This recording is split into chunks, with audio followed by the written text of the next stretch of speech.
함께 봉독된 사사기 2장 1절, 2절에 10절의 말씀을 가지고 여호와를 알지 못하는 세대라는 제목으로 우리 한 시간 말씀을 나누겠습니다. 오늘 역사 이래 가장 풍성함을 누리고 있다는 것을 누구도 부인할 수 없을 것입니다. 이 풍성함을 누리기 위해서 우리 아버지 세대들이 참 많이 고생했고요. 그리고 현재 기성세대들도 상당한 노력한 세대들입니다.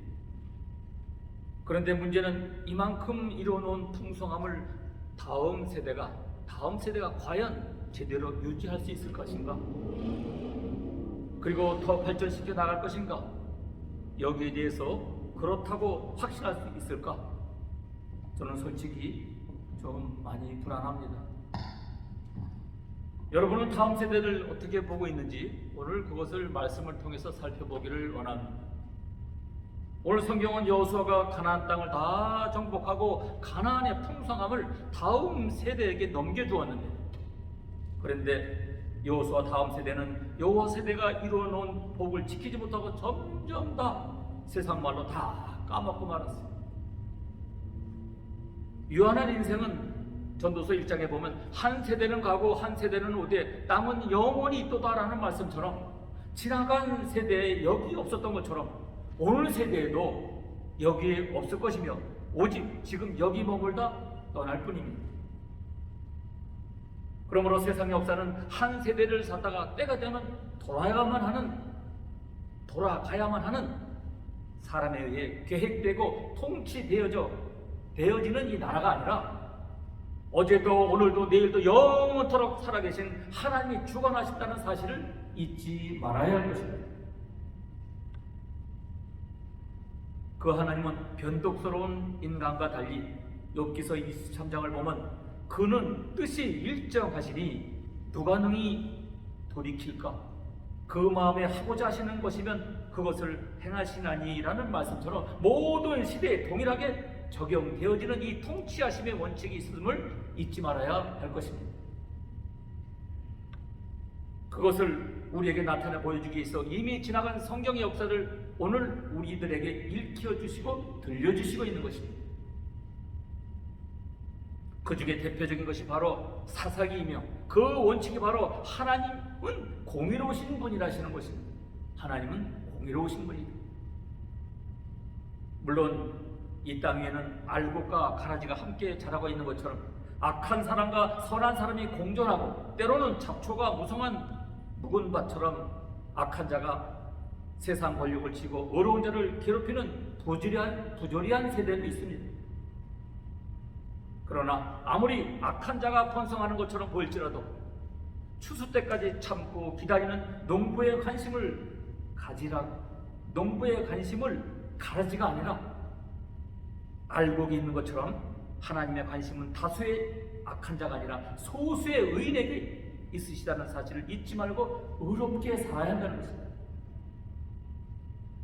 시편 14편 5편에 말합니다. 너희가 저기서 두려워하였으니 하나님이 의인의 세대에 계시니라 그랬습니다. 하나님은 의인의 세대에 계시다. 우리만 어렵게 사는 것으로 만족해서는 안 되고 다음 세대들도 하나님을 기쁘게 하는 삶을 살아가도록 신앙의 맥을 이어가는 의인의 세대가 되도록 해야 한다 이 말씀입니다. 성경을 보면 가고 오는 세대는 크게 세 종류가 구분되어 있는데, 하나는 철저한 신앙의 세대, 회색적인 타협의 세대, 하나님께 등을 돌린 불신앙의 세대입니다. 오늘 성경을 보면 사사기 2장 10절에 백성이 여호와의 사는 날 동안에 여호수아 뒤에 생존한 장로들 곧 여호와께서 이스라엘 위에 행하신 모든 큰 일을 본 자는 사는 날 동안 여호와를 섬겼더라고 한 말처럼 앞서간 여호수아 세대의 그들은 하나님을 잘 섬겼습니다. 과거에 여호수아가 만일 여호와를 섬기는 것이 너에게 좋지 않게 보이거든 너희 열조가 강 저편에서 섬기던 신이든지 혹 너희에 관한 땅 아모리 사람의 신이든지 너희 섬길 자를 오늘날 택하라. 오직 나와 내 집은 여호와를 섬기겠노라고 이 둘 중에 하나를 택하라고 하였을 때 여호와를 택해야겠노라고 맹세한 세대들이었습니다. 때가 되니 여호수아와 그를 따랐던 신실한 세대는 다 열조에게로 돌아갔고, 그 후에 일어난 다른 세대는 여호와를 알지 못하며 여호와께서 이스라엘을 위해서 행하신 일도 알지 못했다라고 한 것처럼 그 조상들에게도 돌아가 버리고 새로운 세대가 일어나게 되었습니다. 이스라엘 백성들은 여호수아가 세상을 떠난 후 강력한 지도자가 나타나지 않냐자 그들의 맹세를 지키지 않고 가나안 사람들과 타협하기 시작합니다. 여호수아 다음 세대는 하나님의 진노를 가져온 세대였습니다. 그래 그들은 가나안 땅을 제대로 지키지 못하였고, 그래서 대적들 즉 침략자들을 당하지 못하고 약탈을 당하였으며 하나님의 복을 누리지 못하고 오히려 하나님의 재앙을 받아 그 시대에는 괴로움이 심했다고 사사시대를 정의하고 있는 것입니다. 하나님을 잃어버리고 다 자기 뜻대로 살았다는 것입니다. 한마디로 여호와 시대에 이루어놓은 가나안 땅의 축복들을 다 말아먹고 말았어요. 그것이 사사기 저저의 설명인 것입니다. 그런데 여호수아 다음 세대는 어찌하여 선조들이 이뤄놓은 이 하나님의 축복들을 다 까먹고 말았는가? 그 이유가 10절에 이렇게 설명하고 있잖아요. 그 세대의 사람도 다 조상들에게 돌아갔고, 그 후에 일어난 다른 세대는 여호와를 알지 못하며 여호와께서 이스라엘 위에 행하신 일도 알지 못하였더라. 아는 게 하나도 없어요. 여기서 신세대가 하나님을 알지 못했다는 것을 지식적으로 하나님을 몰랐다는 뜻이 아니라 경험적으로 하나님을 몰랐다는 뜻입니다. 물론 그들은 하나님을 안 믿는 사람들이 아니라 분명히 믿었습니다. 그러나 문제는 여호와 하나님만을 만족하지 않냐고 가나안의 우상도 용납하는 종교 혼합주의에 빠져서 어중간한 회색 신앙의 세대였던 것입니다. 그 세대는 가나안 땅을 완전히 정복하고 그 땅을 직멸하여 하나님이 통치하시는 새로운 나라 건설의 사명을 부여받은 자들이었습니다. 그럼에도 불구하고 그들은 그 땅을 다 정복하지 못하였고 우상을 척결하고 그 땅을 정화하는 일을 게을리하여 그들을 다 쫓아내지 아니하고 언약을 맺기 시작하였습니다. 이런 일을 염려한 결과 하나님의 말씀을 순종하지 않은 결과라는 것입니다. 하나님께서 그들에게 여호와의 사자를 보내서 너희는 이 땅 거민과 언약을 세우지 말며 그들의 단을 헐라 하였거늘 너희가 내 목소리를 청정치 아니하였도다. 그러하면 어쩌미냐라고 책망하셨습니다. 만일 불순종한다면 그러므로 내가 또 말하기를 내가 그들을 너희 앞에 쫓아내지 아니하리니 그들이 너희 옆구리에 가시가 될 것이며 그들의 신들이 너희에게 올무가 되리라 하였노라고 경고하였습니다. 고통이 심할 때 범죄한 이스라엘들은 비로소 정신을 차리고 자신들을 돌이켜 보게 되었던 것입니다. 그들은 비로소 자신들의 죄로 말미암아 후손들이 고통을 받게 된다는 사실을 깨닫게 되었을 때 누가 억지로 시켜서가 아니라 회개하여 자원하여 하나님께 속죄와 제사를 드리기까지 하였습니다. 사사기 2장 4절에 여호와의 사자가 이스라엘 모든 자손에게 이 말씀을 이르매 백성이 소리를 높여 운지라 그러므로 그곳을 이름하여 보김이라 하리니 무리가 거기서 여호와께 제사를 드렸더라. 그래서 그러므로 그곳을 이름하여 보김이라 하리니 무리가 거기서 여호와께 제사를 드렸더라고 하였는데 오늘 여기서 보김은 눈물이라는 뜻입니다. 눈물이라는 뜻. 어느 세대를 막론하고 하나님은 죄는 미워하지만 상하고 통회하는 마음을 기뻐하시는 분이십니다. 그러나 사사시대는 범죄하고 회개하여 구원자를 보내주시고 구원해주시면서 또 잠시 후에 잃어버리고 같은 사이클을 몇 번씩을 되풀이하는 세대들이었습니다. 동일한 전철을 밟지 말고 성경은 오늘 우리들에게 이 생생한 기록을 펼쳐놓고 계신 것입니다. 시편 51편 17절에 하나님을 구하는 제사는 상한 심령이라 하나님이여 상하고 통회하는 마음을 주께서 멸시치 아니하신다 했습니다. 56편 8절에는 나의 유리함을 주께서 계수하셨으니 나의 눈물을 주의 병에 담으소서 이것이 주의 책에 기록되지 아니하니까. 이 같은 모습을 갈수록 나약해지고 타협적이 되어가고 있는 자신의 연약한 믿음을 안타깝게 여기며 흘리는 이 눈물을 잃어버린 오늘 현대인들에게 도전을 주는 말씀인 것입니다. 오늘 2022년을 살아가는 우리들에게 새로운 다짐으로 살아가는 오늘 우리들에게도 복음이 되어야 할 것입니다. 오늘 성경은 왜 우리가 여호수아 후 사사대 시대들처럼 하나님을 믿어서는 안 되며 왜 좀 더 많은 눈물을 흘리고 철저하게 믿음의 생활을 해야만 하는지를 가르쳐주고 있는 것입니다. 세월이 지나고 나니 누구보다 신실하였던 여호수아와 갈렙도 죽고 신앙이 철저하지 못하고 어중간하게 믿었던 중간 세대도 세상을 떠나가고 가나안 땅에 문제 많은 신세대가 등장을 했습니다. 여러분, 땅 위에 영원히 살아남을 자 아무도 없습니다. 때가 되면 묵은 세대는 가고 새로운 세대가 오게 되어 있습니다. 이것이 바로 세상이며 우리의 인생인 것입니다. 무엇보다 중요한 것은 무엇을 후손들에게 남겨줘야 하는가라는 것이죠.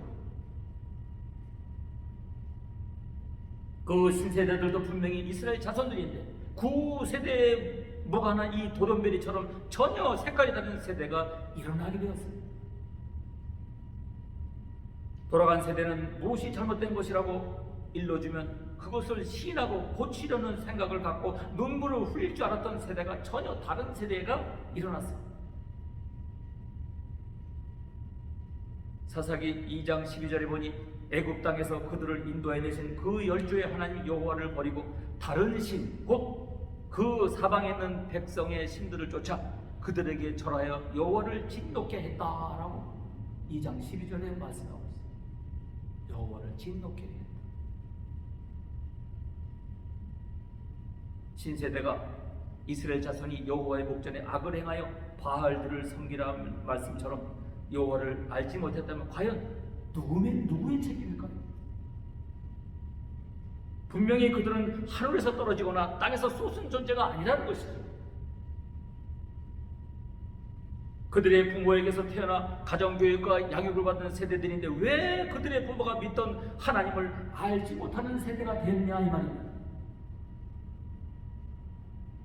그것은 다름이 아니라 그 후에 일어난 다른 세대는 여호와를 알지 못하면 여호와께서 이스라엘 위에 행하실 일도 알지 못했다는 이 말씀처럼 중간 세대들이 후손들에게 가르치지 않았기 때문이라는 것입니다. 하나님께서 일찍이 이 같은 일이 있을 것을 아시고 이스라엘 백성들에게 오래전부터 강력하게 명령하신 것 중에 하나가 바로 자녀들에게 부지런히 가르치라는 것입니다. 신명기 6장 7절에 말합니다. 내 자녀에게 부지런히 가르치며 집에 앉았을 때든지 길에 행할 때든지 누웠을 때든지 일어날 때든지 이 말씀을 강론할 것이며 31절에 보니 또 너희가 요단을 건너가서 얻을 땅에 거할 동안에 이 말씀을 알지 못하는 그들의 자녀로 듣고 내 하나님 여호와 경외하기를 배우게 할지니라 라고 말씀하셨습니다. 어떻게 할 것까지 분명히 말씀해 주고 있습니다. 그 이유는 여호와께서 모세에게 이르실 때 너는 너의 열조와 함께 자려니와 이 백성은 들어가 거할 그 땅에서 일어나서 이방 신들을 음란히 쫓아 나를 버리며 내가 그들과 세운 언약을 어길 것이라고 경고한 말씀처럼 신세대들이 하나님을 버리고 이방 신들을 음란히 쫓게 되는 날이 오게 되기 때문이었어요. 그렇게 될 때 하나님은 가만히 계시지 아니하시고 그때 내가 그들에게 진노하여 그들을 버리며 내 얼굴을 숨겨 그들에게 보이지 않게 할 것인즉 그들이 삼킴을 당하여 허다한 재앙이 환난이 그들에게 임할 그때라고 말씀한 것처럼 하나님의 진노가 임하게 될 것을 경고하고 있는 겁니다. 바로 그 경고가 현실이 된 것이, 그것이 오늘 사사기를 통해서 우리에게 알려주고 있는 것입니다. 이미 돌아간 세대가 하나님의 그 같은 경고를 무시하고 신앙의 회색주의에 빠져 편하게 살기만을 좋아하더니 마침내 그 같은 진노의 날이 임하게 된 것입니다. 그럼 오늘은 어떻습니까? 우리들에게 오늘은 어떻습니까?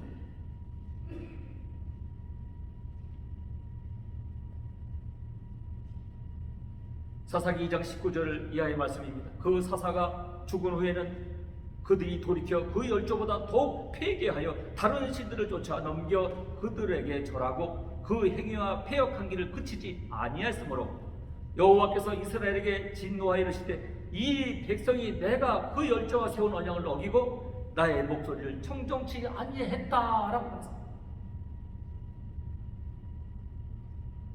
그들은 이전 세대처럼 여호와의 우상을 섬기어 겸하여 섬긴 것이 아니라 여호와를 버리고 우상을 전적으로 섬기되 그 앞에 절하여 패역한 길을 준다는 쳤다 말씀. 이 같은 신세대 행위는 하나님의 십계명을 송두리째 부정하는 악한 일로 하나님의 진노를 자초하는 아주 패역한 일이었습니다. 눈에 보이는 일순간의 이익을 위해서 하나님의 말씀에 불순종하고 가나안 족속을 다 쫓아내지 아니하고 자손들에게 신앙교육을 하지 아니한 그 부모들의 죄악이 오늘 후손들에게 어떤 영향을 가져오는가에 대해서 잘 나타내 보여주고 있는 말씀이에요.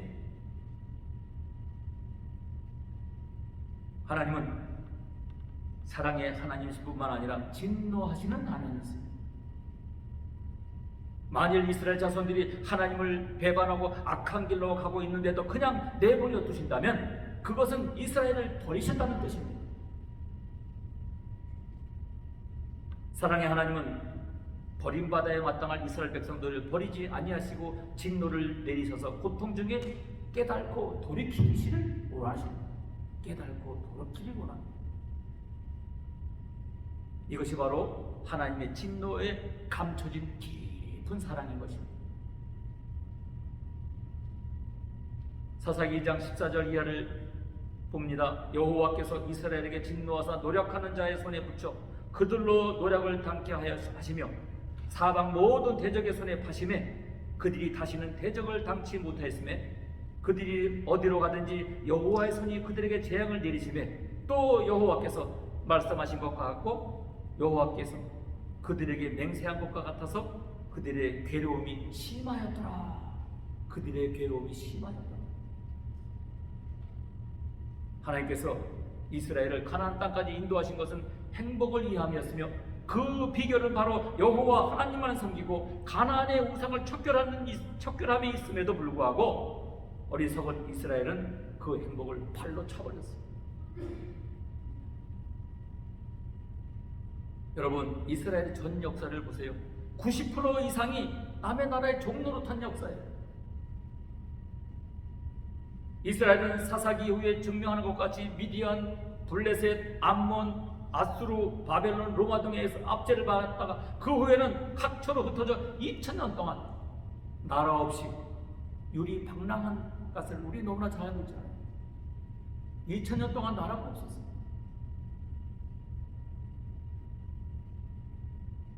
그동안 히틀러의 나치 치하에서 고통과 제정 러시아 안에서의 고통도 엄청난 시련을 겪었잖아요. 하나님을 알고 섬기는 일에 실패한 결과가 이렇게도 무섭게 나타났습니다. 사사기를 잘 이해하기만 된다면 하나님의 구속사가 보이는 것입니다. 하나님의 백성들의 타락성을 통해서 인간의 내면이 깊이 뿌리 박힌 이 원죄의 실상과 그 죄가 가져다주는 고통과 하나님의 공의인 것입니다. 그러나 하나님의 백성을 버리지 아니하시고 구원하시는 하나님의 사랑이십니다. 하나님을 떠남으로 인해 고통을 당하게 되며 회개하고 하나님께 다시 울부짖고 도움을 심을 구하면 하나님은 그 백성을 버리지 아니하시고 여호와께서 사사를 세우사 노력하는 자의 손에서 그들을 건져내시겠다. 여호와께서 그들을 위해서 사사를 세우실 때 그 사사와 함께 하셨고 그 사사에 사는 날 동안에 여호와께서 그들의 대적의 손에서 구원하였으니 이는 그들이 대적에게 압박과 괴로움을 함께 받아 슬퍼 부르짖음으로 여호와께서 뜻을 돌이키심으로 라는 이 사사기 2장 18절의 말씀, 이 말씀처럼 다시 구원해 주시겠다는 것입니다. 이스라엘 백성들의 이러한 공공연한 타락성과 하나님의 구원의 역사는 오늘 세상을 살아가는 오늘 우리 그리스도인에게 매우 중요한 교훈을 제시하고 있는 것입니다.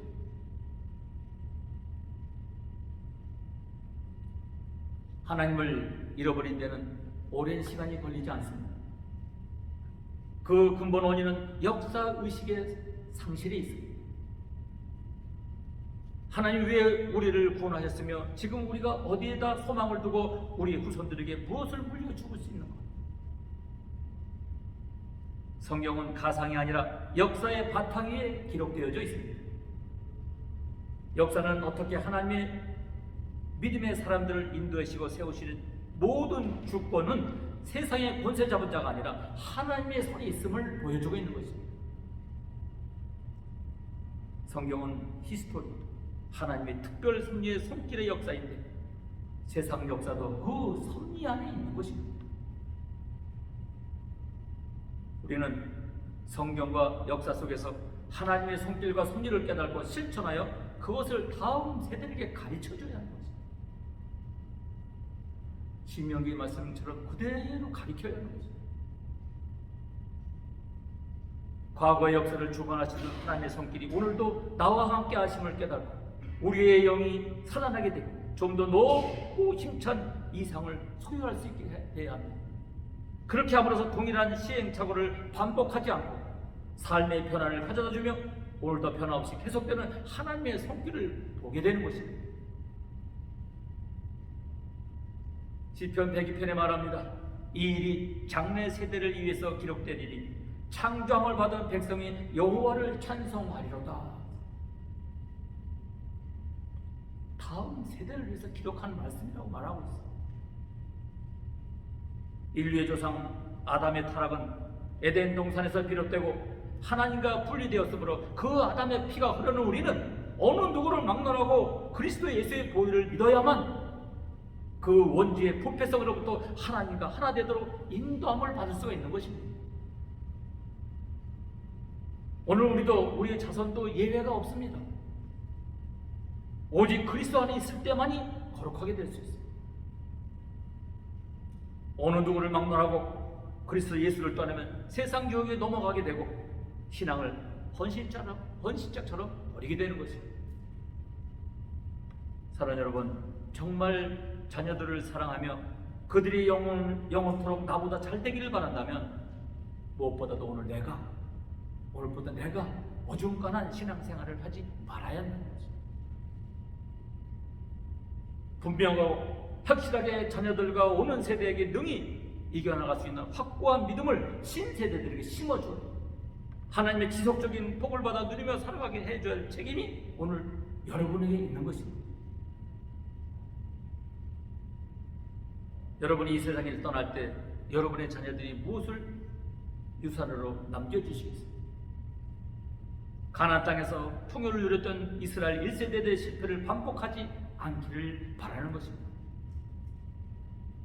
그들은 정말 소중한 것, 이 세상에 무엇과도 바꿀 수 없는 영적 유산을 물려주는데 실패했어요.